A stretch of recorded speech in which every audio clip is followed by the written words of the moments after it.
Hello aunty. Hi అమ్మా. ఎక్కడి నుంచి? నేను ఇక్కడ జూబ్లీ హిల్స్ నుంచి. జూబ్లీ హిల్స్ అంటే ఈ జనరేజ్ కాలనీ దగ్గర. ఓకే, మీకు ఇక్కడ బొటిక్ ఉందని ఎలా తెలుసు? మా ఫ్రెండ్ చెప్పారు, మా ఫ్రెండ్ ఇక్కడే ఉంటారు. అది మీ పాప వచ్చాను. ఇది మీ పాప బ్లౌజా? అవును.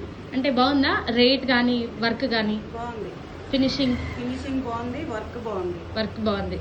So thank you so much aunty, me review మాకు చాలా ఇంపార్టెంట్. ఓకేనా? మాకు కూడా సాటిస్ఫాక్షన్ గా ఉంది. Thank you aunty.